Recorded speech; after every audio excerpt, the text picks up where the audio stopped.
Et si votre échec d'hier ne déterminait pas votre réussite de demain?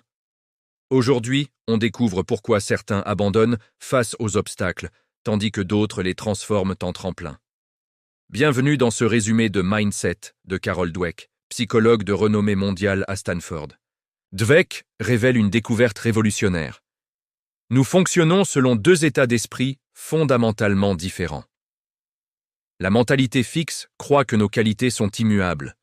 Vous êtes bon ou mauvais, intelligent ou non. C'est écrit dans le marbre. La mentalité de croissance, elle, voit chaque compétence comme une graine qui peut s'épanouir avec l'effort et l'apprentissage. L'exemple frappant, des enfants confrontés à des puzzles impossibles.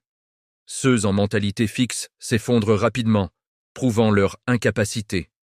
Ceux en mentalité de croissance, ils se réjouissent.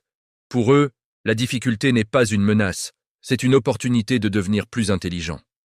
Dans les écoles, Dweck a transformé des classes entières, enseigné aux élèves que le cerveau est comme un muscle qui se renforce avec l'entraînement, à augmenter leurs résultats de manière spectaculaire. Ce n'est pas une question de talent inné, mais de conviction que l'effort crée l'aptitude. En entreprise, les leaders en mentalité de croissance cultivent l'innovation. Ils ne cherchent pas des employés parfaits, mais des apprenants passionnés. L'échec devient un feedback, pas une condamnation. Attention, la mentalité fixe se cache partout. C'est cette voix qui dit « je suis nul en maths » ou « je n'ai pas le talent pour les langues ». C'est aussi la peur de paraître incompétent qui nous empêche de demander de l'aide, d'essayer de nouvelles stratégies, de sortir de notre zone de confort. Dweck montre comment les enfants surdoués peuvent stagner toute leur vie, prisonniers de l'étiquette « génie », tandis que des moyens surpassent tous les pronostics par leur ténacité. La bonne nouvelle, on peut changer de mentalité. Voici comment. Premièrement, écoutez votre dialogue interne.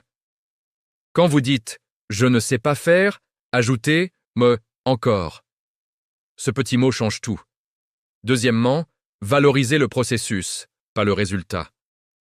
Au lieu de féliciter un enfant « tu es intelligent », dites « tu as travaillé dur, ça a payé ». Le premier crée la peur de l'échec, le second cultive la résilience. Troisièmement, transformez l'échec en données. Chaque erreur est une information précieuse sur ce qui ne fonctionne pas encore. Dans les relations amoureuses, la mentalité fixe croit au destin. Si c'est la bonne personne, tout ira bien. La mentalité de croissance sait que l'amour se construit, se cultive, demande effort et communication. Les conflits ne signifient pas que la relation est brisée, mais qu'elle demande du travail, et c'est normal. Avec nos enfants, nos amis, nos collègues, encourageons la croissance plutôt que de juger les performances. Mindset n'est pas un livre sur le positivisme béat. C'est une science rigoureuse qui prouve que nos croyances sur nous-mêmes façonnent notre réalité. Vous n'êtes pas condamné à votre passé, votre génétique ou votre éducation. Vous êtes ce que vous choisissez de devenir, un effort à la fois. Quelle mentalité domine votre vie aujourd'hui? Dites-le moi en commentaire. Et si cette vidéo vous a ouvert les yeux, abonnez-vous pour ne pas manquer le prochain résumé qui pourrait changer votre perspective.